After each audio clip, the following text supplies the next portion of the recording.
Thanks for coming out, especially on such a rainy day, although maybe you just stepped into this room because it's raining and you don't know why the hell you're here.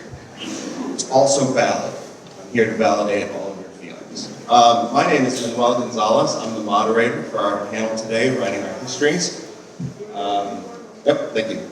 And just before we begin, I'd like to let you know that books by authors in this program can be purchased from Powerhouse Books, technically outside in the plaza. I'm not sure if that's happening with all the rain, but I know that the books are also available in the rotunda immediately following the program.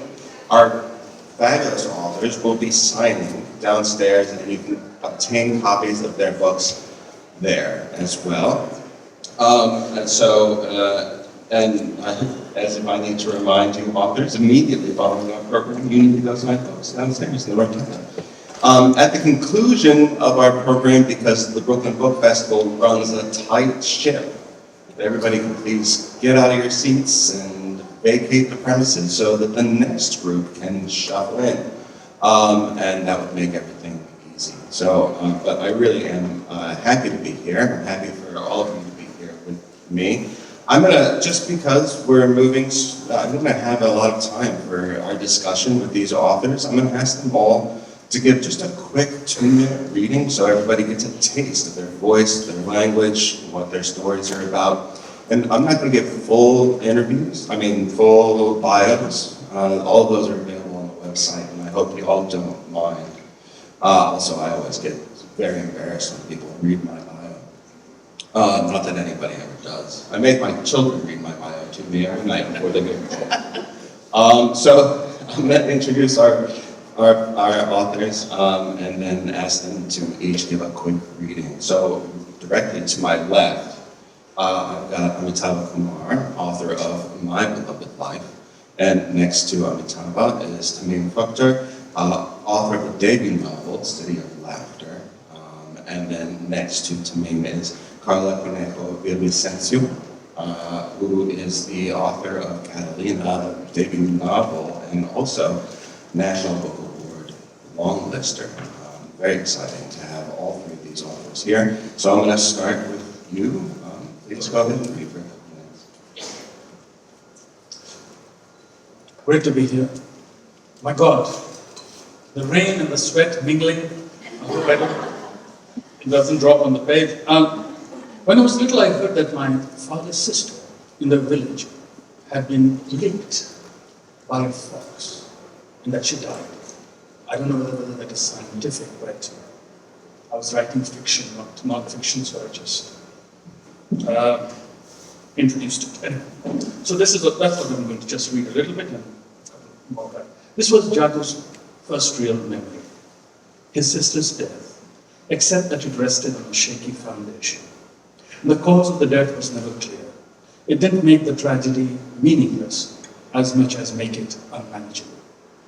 Better to adopt the indubitable fact of the snake biting Sumitra as his first memory. Also, in that instance, no one died, not even the snake. That story had a better ending. The purple crystals of potassium permanganate had burned Sumitra's skin, and a scar disfigured her finger for the rest of her life. But it was proof that all the terrors that life held could not destroy. When Jadu left the village and came to Patna for college, life became more real. In fact, he began to think of this time as his birth, or even a rebirth. No longer was he surrounded by relatives. He was living in a hostel named after an Englishman, in a row next to whom in class sat attractive young women who, just till yesterday, had been strangers. Jadu was convinced he was now going to have experiences. And chief among them was the feeling that he had become modern. A few months after climbing Mount Everest, Tenzing Norgay visited Patna. This was in May 1954, and Sri R.R. Divakar was the governor of Bihar. He had invited Norgay to Patna to lay the foundation stone of a sports stadium. The students in the first year history class at Patna College were taken to meet the mountaineer at Raj Bhavan, the governor's residence. The invitation was for high tea. Let me stop.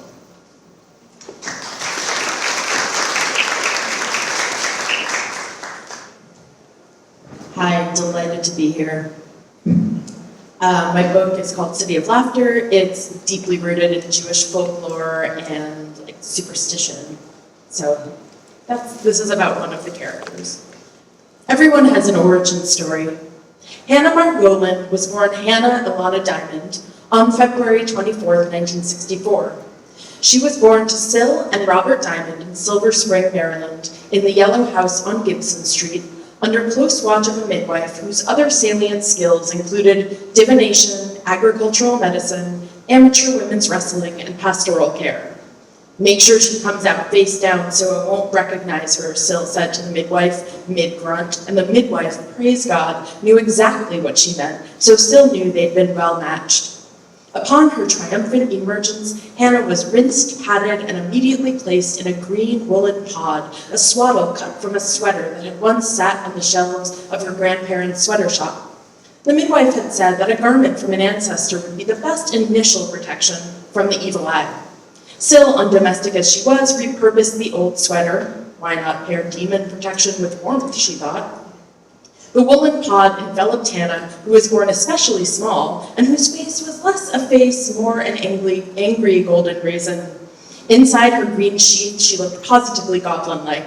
Syl was known across town for hurling insults at newborns. "My," she'd say, "your child is hideous," followed by a 3-spit salute to the befuddled new parents. When Hannah was barely old enough to ask her mother about this, Syl introduced Hannah to the evil eye, so oft discussed it may as well have been a family member itself. "You are never to say anything nice to anybody without assuming that the evil eye could be around the bend. It's always better to say the opposite of what you mean and confuse him than to say what you actually mean and to entice him to bring harm." Hannah, growing, learned to be cautious with her compliments, to speak in a kind of code, an effort to evade the wrath of someone whose name she couldn't know.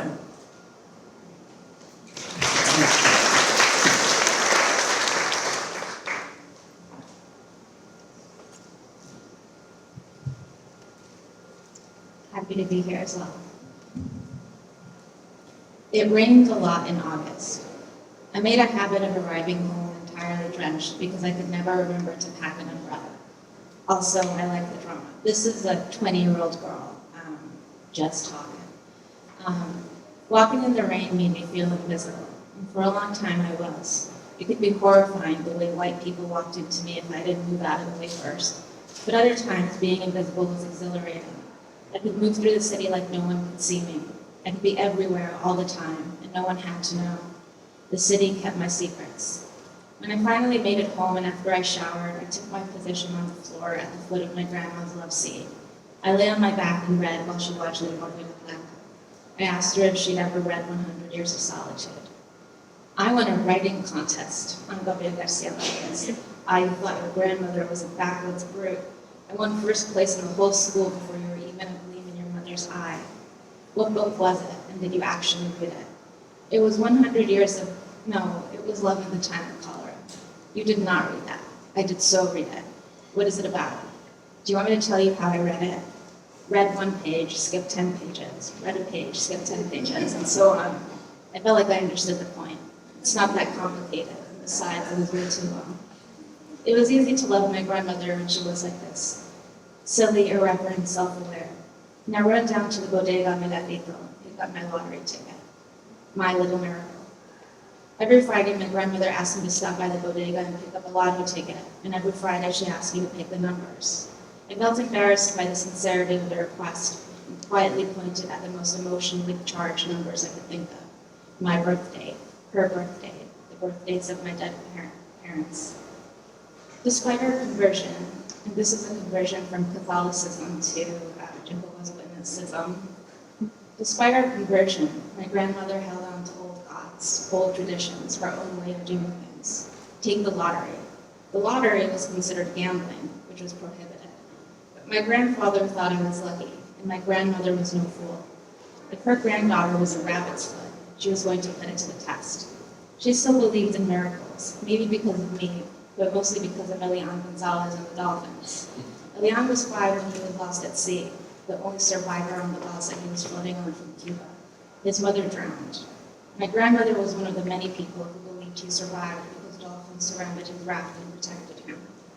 Above my bed was a gold-framed Precious Moments poster depicting a blonde ballerina with the text, "Lord, keep me on my toes."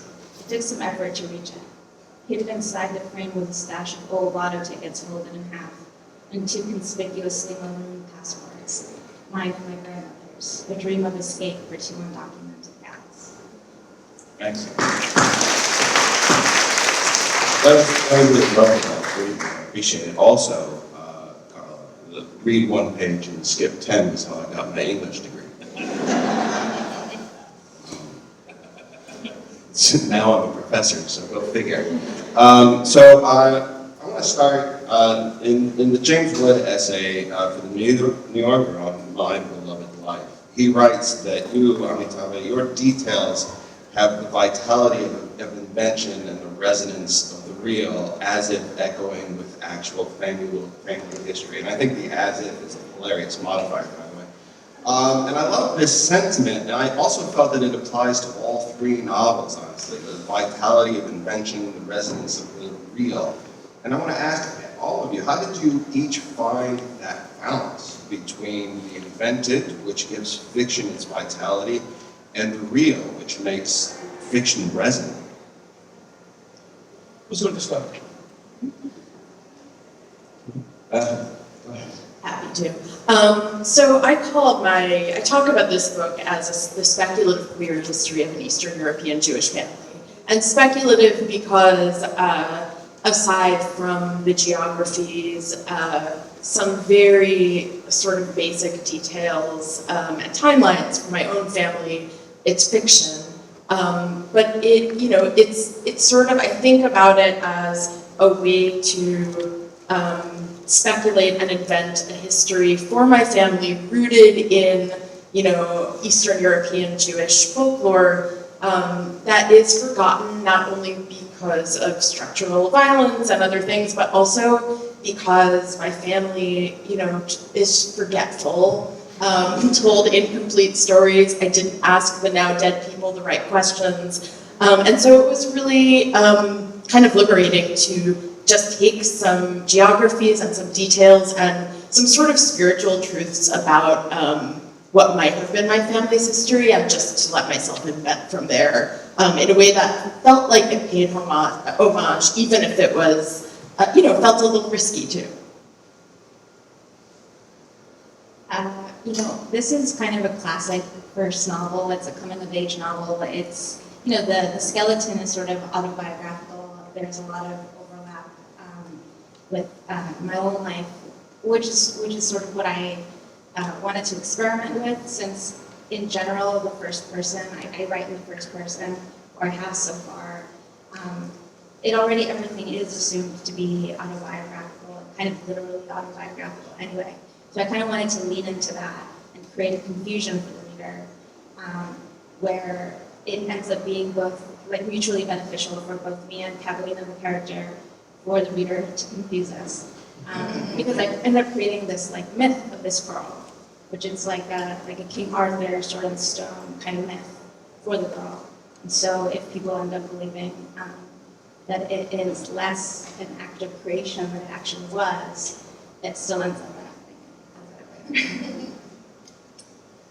I tried to do that in a couple of books, where I had the narrator be a professor at an elite liberal arts college in the Northeast, and maybe even to have a book with a title similar to mine. But that meant that people easily thought of that as, to use a word that I myself don't understand, autofiction, and that there was no invention on the page. So that's a risk one takes. I'm not warning you from my distant side of many decades of that experience, but that's what I felt. So in this book, I just thought of a different schema, where the father's story, he's a historian, he's an academic. The daughter is a journalist. So that allowed me to think about details and stories in a different register from the academic. So that was one opposition. The other one was to just think how English came to us in the colonies, as a bureaucratic language. The English wanted you to learn English in order to be better clerks. So how to escape that yoke and instead be a little bit more exuberant or playful, whatever. So those were the series of oppositions that I thought of in order to widen the scope of the register of writing and be more inventive on the page. That's right. I think it's really interesting, this notion of how much of ourselves do we allow people to know is on the page, because I feel like with writers, it's inevitable that you are going to end up on the page in some various ways. I read about unicorns in the shed, so nobody thinks that I'm on the page. But I'm there, just bleeding all over the page. But I think what's also interesting about these three novels specifically is that we're talking about writing our histories. And we have, as you just mentioned, I mean, he's a historian and his daughter is a journalist. For the other two novels, there's a lot of research into family history, but also there is this kind of either whitewashing or literal destruction. Like in City of Laughter, with Syl forces Hannah to like burn all of these journals that she's been keeping that she refuses to let her daughter read, and then also forces her to burn them before Syl dies. Spoiler. And so there's also like, with family histories, even if it's a folklore, and to me, we were talking about, we didn't ask the people who are now dead the right questions, people are forgetful, but I also feel like people are holding on to information that they think is inappropriate for the rest of the world to find out. So as you were working through this novel, even when you were thinking about like your own family story, or how do I write this, as you said to me, this speculative history of, like, how did you navigate the tricky waters of what is yours to share, what is yours to include, and how do you convince people to give up what they're holding on to? Yeah, I love that question. I mean, I think there is some alchemy of family, at least in my experience, in my own family, that like requires secrets, right? I mean, it's like, I feel like it wouldn't be my family if there weren't, and they're mundane. They're not like sexy secrets necessarily, but they're just like things people don't want to talk about, normal sort of blank spaces that can come from trauma, or that can just come from somebody being like, that's none of your business. You know, my novels sort of grew from a few places, but one of those places was seeing a picture of my grandmother, who herself, like Syl, was very private, very buttoned up, not like the character in other ways, but really wasn't super giving about personal details. I saw an old picture of her, and she was so glamorous in her 20s, and as a queer femme, I looked at her and I was like, oh, she looks like she could be somebody I met at a queer party. Like, she looks like a queer femme, and that got me thinking, I don't literally believe that my ancestors were all queer, though that would be cool. But I was like, you know, if they had been, I wouldn't know. Like, there's no way I would know. And so to reach back and just kind of permit myself to be like, hey, I'm not saying, Softa, if you can hear me, like, not saying you were queer, but saying that, you know, there are these histories that I don't know, and it sort of felt playful and exciting to me to grant her a different life in this book, so that it wasn't her facts, but that it was something that I sort of needed to reach back in time and explore.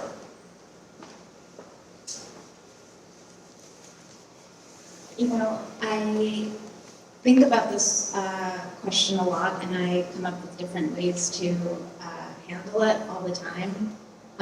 One way that I have handled it, and I appreciate the advice, and I'm going to need it. I hope to have a long career.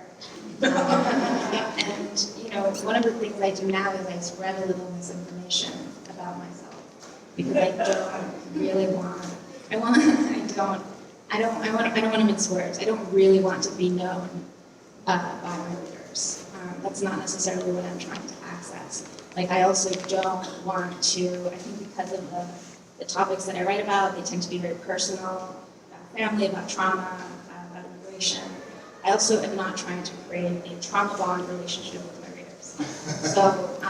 So I do find it important for me to constantly be thinking about how I can write the first person and write so personally and still keep, I mean, a lot of this novel is about the interior life of this one girl who lives in an apartment that's a real road apartment, does not have doors. And sort of the only doors that she has access to are the doors of her own mind. And so she keeps her thoughts very private.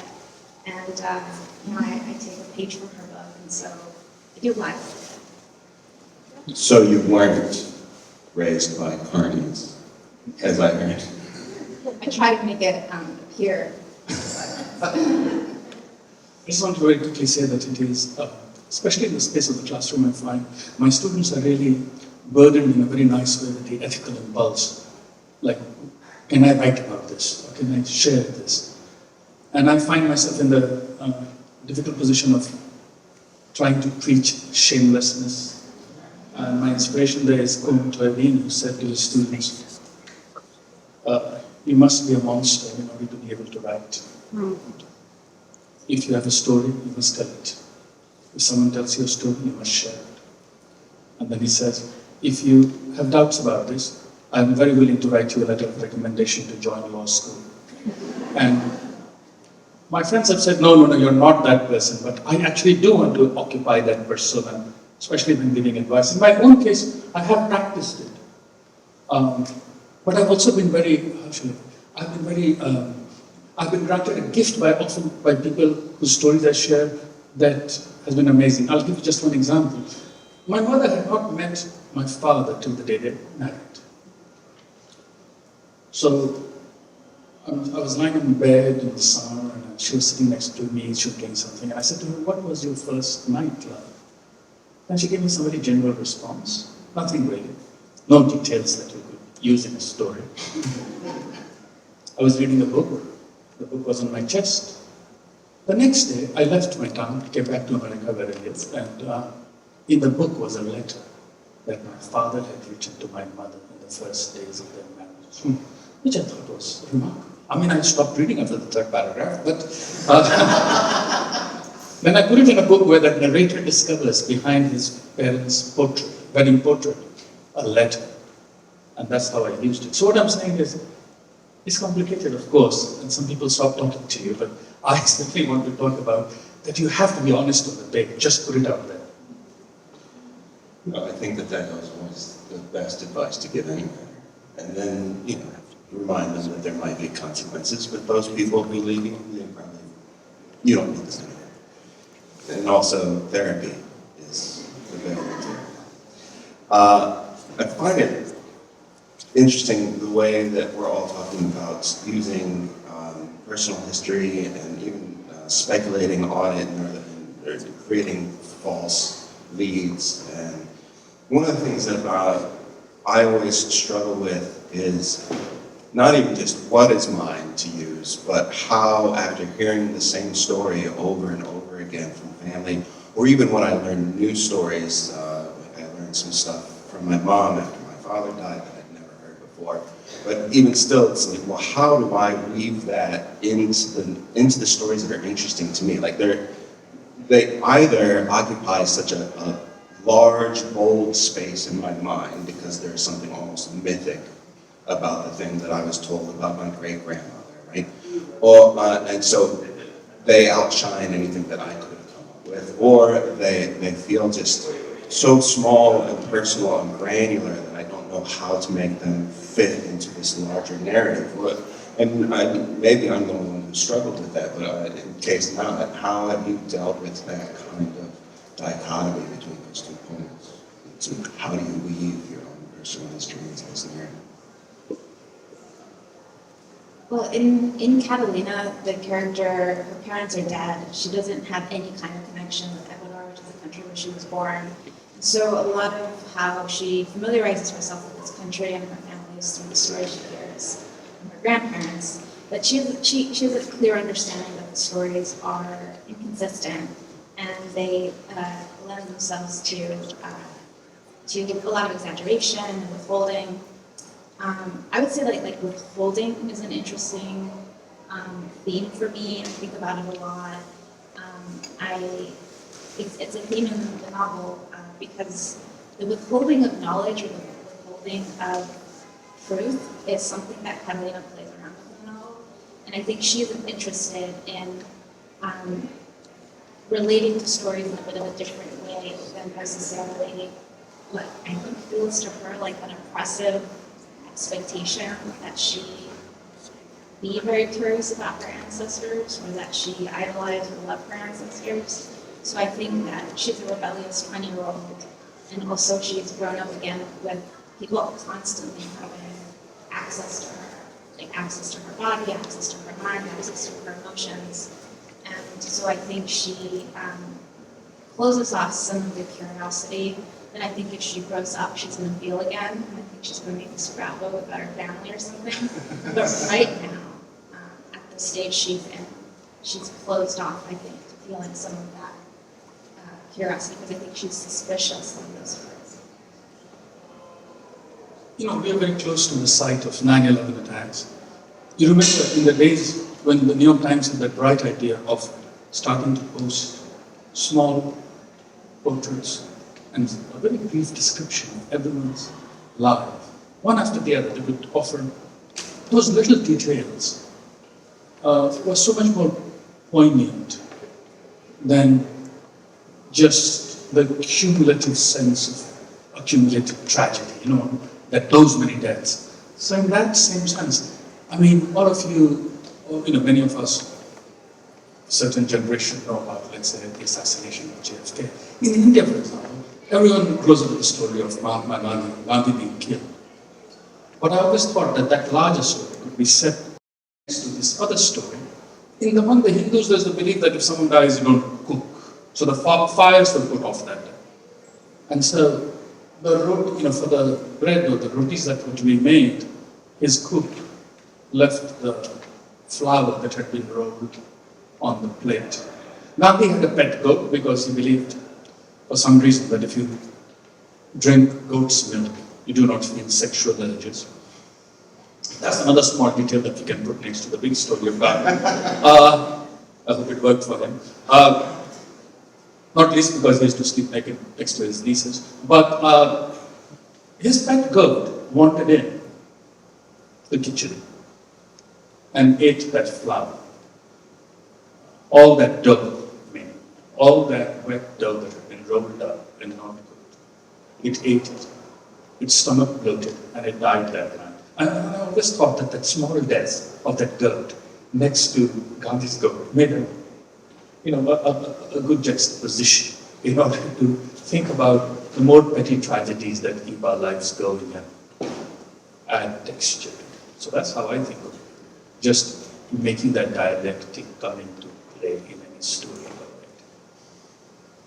Yeah, I think as a writer, I'm always thinking about what's emotionally and spiritually true versus what's, sort of literally true. And I think this question of scale of how much space a story takes up, in your psyche or in a book is really interesting. For this book, I collected a bunch of, very informally, on Facebook, I collected a bunch of people's various Eastern European Jewish superstitions that they'd grown up with, and some of them are, I've never heard of them, and, maybe they get a mention in the book, but, for example, I was raised with a superstition that you could not cut your fingernails and drop like a clipping on the ground, because it could make a woman miscarry, it was evil, there were dire consequences, and that did take up a lot of space in my psyche, that particular story. And so I think I played with making some of these superstitions way bigger than they were in my own life or my own mind, and letting them be the kind of exaggeration that carried the story, because I do think what I was trying to get at was more of an emotional and spiritual truth of how much space these things can take up in a culture, in a community, in a brain, in a heart, even if there's sort of minute little details about, cutting your nails, which still to this day I'm terrified of doing, but I do. You should be very terrified. Thank you. I validate your concern. And maybe also when you were reading and you were talking about and you were reading the evil eye, I was like, wait, does every culture have the evil eye? The Malachi is, and so that also stuck in my. Also, by the way, Facebook as a novel writing device, to crowdsource, that's good. Hive mind, I picked that up as a tip. All right. One of the things that I've found, and I don't know, this is a chicken or egg question, and you might not have experienced this before, but I find that people will just tell me things about themselves, certainly without me asking, or necessarily wanting. Although if you're here and you see me and you want to tell me something about yourself, that's fine. I don't want to shame you, it's fine. But like, I don't know if it's because there's something about the writer persona in me that kind of puts out this frequency. But do you find that as people find out that you're a writer, as family members find out that you're a writer, or long known that you're a writer, that you become the kind of receptacle for these stories, whether you want them or not? I want to respond to that question. I'm surprised that if they have already witnessed the fact that you have told their story, they still talk in your presence. I mean, I'll just tell you one example. I was writing a small book about my town, and I was transcribing my notes from a book like this, and my sister, my two sisters were talking about my elder sister's brother-in-law, who was also a doctor, like my sister, having an affair with the nurse at the hospital. So as I'm making the notes, I start taking notes on what they are saying. And it appears in the prologue to the book. It's called A Matter of Rats. On the day the book came out in India, the national newspaper carried my account of my transcribing the notes and then listening to my sisters talking about this man. And India is 12 hours ahead of America in terms of time. My elder sister called me and said, "Are you crazy?" And she was speaking in English. "Are you crazy?" And I said, "First of all, relax. That guy is not a reader, really. He won't read." And my sister should have stopped talking like that in front of me, but she continues to talk and say all kinds of things. The moment I arrive, she'd say, "Oh my God, you won't believe this." So on and so on. So what I'm saying very quickly as a response to you is that they should never talk to, but people do talk, and that's what they do. The truth is, most people don't even have my number. Like, people are not trying to talk to me. I think I give off vibes that are very much, do not tell me your story. Yes. So, I mean, for my first book, it was a collection of essays that were reported essays. So I went to people, I went to undocumented people, and I had conversations with them. And I shared some of myself, they shared some of themselves, and I was sort of using myself as a bridge between the readers and undocumented people like day laborers whose daily lives they may not have imagined before. But yeah, I changed my number a lot. People don't. My neighbors know not to talk to me. I don't think that I'm necessarily that kind of person. I respect this.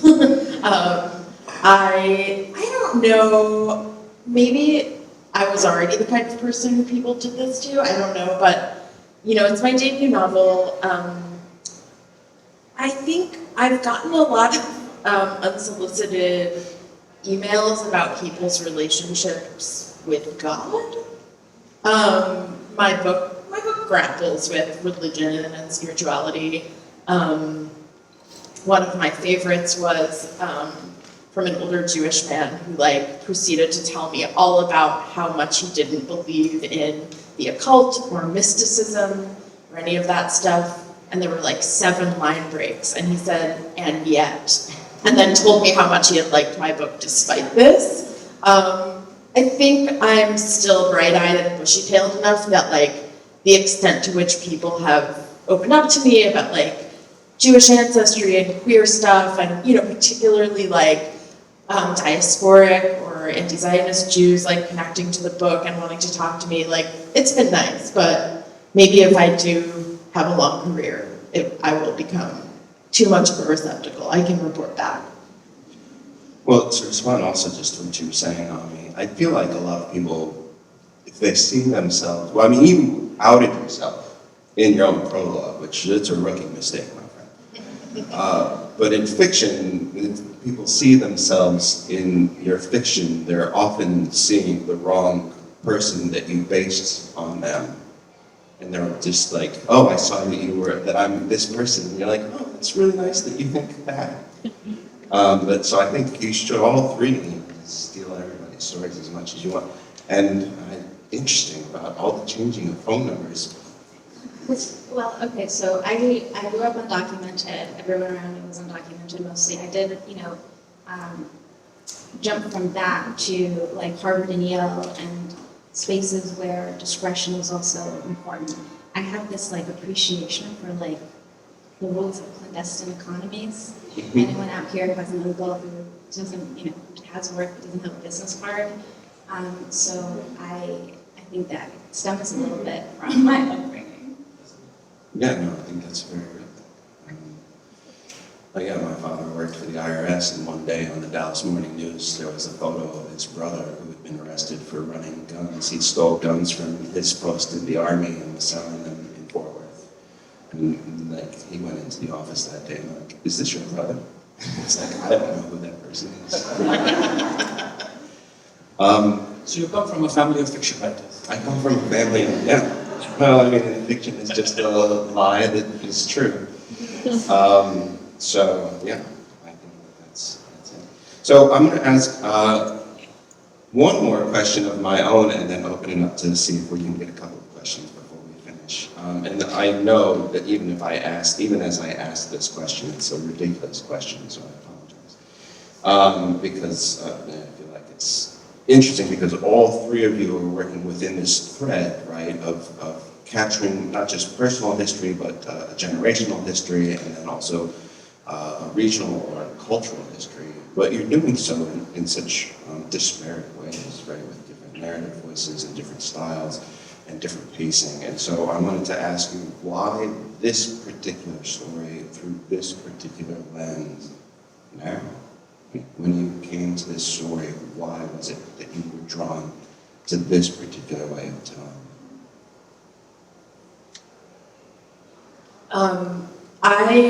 Another moment that sort of inspired this book was I went to Warsaw, and I went to the place 4 hours or so from there where my great-grandmother had lived in a shtetl, and it was nothing. It was like grass and trees and like road. And I had this experience that maybe some of you have had of being like, it was like a sort of dual experience of like, this place is riddled with ghosts and I can feel it and I'm in touch and I feel close, and the other feeling was like, this is literally just nothing. Like I'm projecting and I don't live here and I don't understand anything. And so I think I wanted to, I felt really like moved to write into that feeling, and I didn't feel like there was a sort of linear way to do that, or a way to do that sort of followed one generation. Like it felt like a multi-generational project of like, what does it mean to feel like existentially at odds in that way? Of like, I am in touch with my ancestry and like, they're all right here, and like, I have no freaking idea, like who has been here and who came before me. And so, yeah, I thought about writing this book as a series of like tuning frequencies, like to different radio stations throughout the book. And it's very choral, inanimate objects also speak. And I think that was the only way I felt like I could get at like the beginning of a sense of a family and its history. And it felt, selfishly, like it helped me probably even not understand my family that much better, but at least like feel like I did. We are sitting in a courtroom. I was interested in the idea of justice. The narrator, the first part of the book is the voice of a father who was born in the same town in eastern India as George Orwell. Orwell's father was an opium deputy sub-agent for the British. So he wants to write homage to Catalonia and it's about his own country. The daughter is a journalist, and it allowed me to then think about how a young woman could explore various parts of the globe and bring forth stories that had passed unremarked. That really bring to light something I told. Since 2016, which is when I wrote the Undocumented Americans, I have obviously, like all of you, been just fully submerged in kind of the xenophobic discourse that takes various forms, and also in general, I think the imagery of immigrants, like if you just look at the newspaper, the imagery of like, if Latinos, you're going to have MAGA Latinos, and immigrants, you're going to have, people huddled in a group and you can't see their faces. So kind of growing up with that sort of representation, I wanted to write a book where I was giving the interior mind of this girl kind of attention that ordinarily doesn't get. Now, a little bit more specifically about why now is that, this book goes way back a little bit to when I was in college, and I read Philip Roth's The Dining Animal. And I liked it for a long time, and then there was a part where Philip Roth described his Cuban-American student and her nice boobs.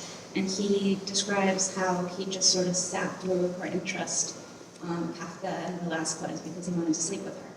And that is a moment that happens, a lot. I think when you're a girl, and maybe when you're a brown girl, you read books that you really love, and then there's a moment where you're like, oh, this wasn't necessarily for me. So I wanted to do that while Philip Roth was still alive. Like, I wanted to be able to write a book that maybe got attention, that maybe he'd notice, and that if he read it, that he would admire it, but that it would also be a nightmare for him. And he did die while I was writing it, unrelated, but he did. He did, and I was genuinely sad that he didn't get a chance to meet Catalina. Do you think he would have liked her? I think, just as you said, he would have liked her and then been made uncomfortable. I think also might have even recognized that this is a book that he admired but was not for him, which would be interesting. Also, it's good that you caveated that it was unrelated, Philip Roth's death, while you were, and that you gave everybody a real understanding of your deep motive for him to actually have stayed alive.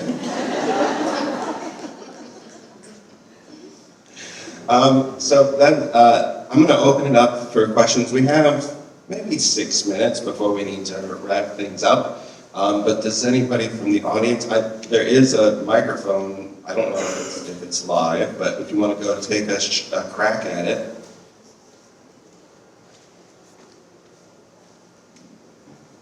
Mike, check. No, but Thanks for this conversation.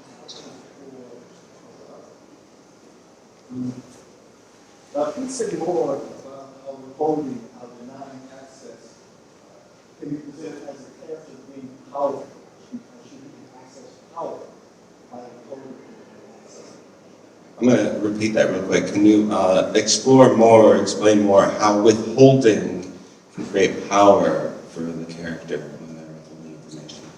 It's a really good connection. That is exactly, she doesn't really have access to a lot of power. But controlling access to her mind, to her body, and again, reading this book and writing this book after the Dobbs decision, and seeing that Catalina's right to her own body is also being taken away was terrible. But I think that in the book, there is a plot device.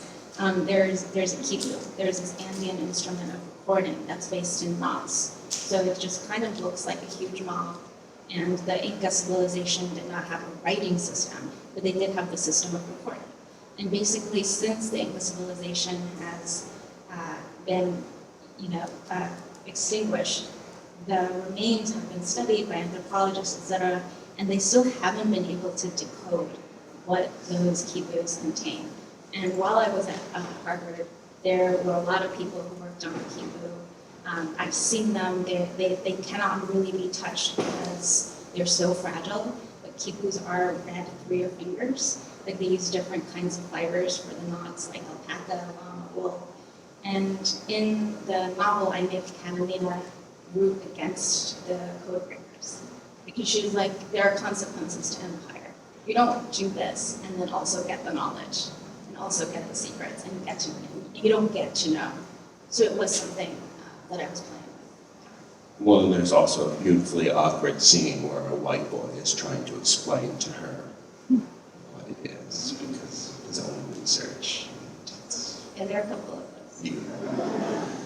those. Another question.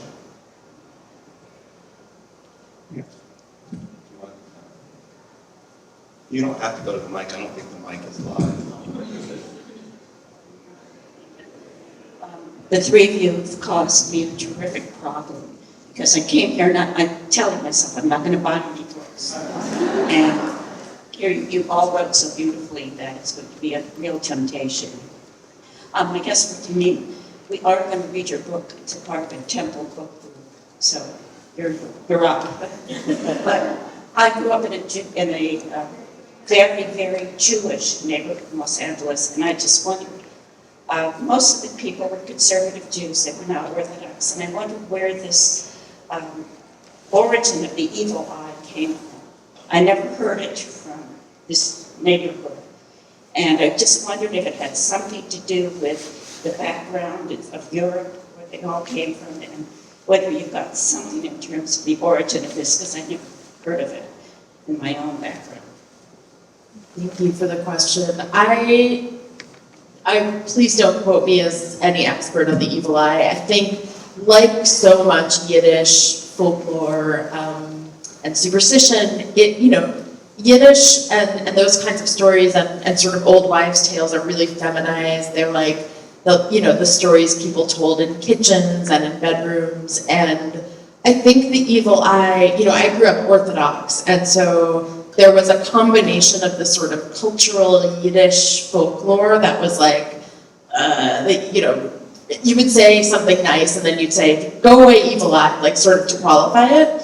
But I think there was also real religious text that talked about, like the sort of, not the devil, but the Jewish equivalent of the devil, like in the horn that you blow on Rosh Hashanah, the New Year, for example. So I think it's a combination of like religious and cultural influence. But I think, because I grew up religious, the fear of God instilled in me, it felt like the stakes were kind of higher for things like that. So I'm going to ask just one last question of all three of you, because this was asked of me and I hated it. So I'd like to pass it forward. If you're thinking about emerging writers or young, in terms of their practice writers, what is a piece of advice that you received that you would like to pass on to, or to a past version of yourself as you were struggling through this kind of art? I think you should give us advice. Let the oldest speak. I think maybe. I know I also hate the question, but 20, 30 years ago, I really liked it when I came across this Ian doctoral quote that said, writing a book is like driving a car at night. You can only see that far, but you can make the whole journey that way. And that always meant that you always only needed to know one sentence or one word, and that someday it would make it into a book. I really have held fast to it and benefited from it, and I offer it to you 1,000 times more. That was great advice. Thank you. I guess my editor told me early on to not write for a white audience in mind, and that was really helpful. I'm not really writing for any audience in mind, but it prevented me and helped me from writing defensively or writing against an expectation or simply just spending all of my time as a young writer writing against things. So that's been really helpful. I think mine is just write toward your pleasure. I think as someone who has always been a bit of a self-editor, it's hard, it's hard at first to sort of just write a little bit decadently, a little bit extravagantly, write toward joy, write purple, write big, write, exaggerated, use all the adverbs. Like editing is for later, and I think the energy of that pleasure will be felt by the reader if you sort of let yourself do that first. Thank you, all three of you, and everybody around applause, please, for our guests.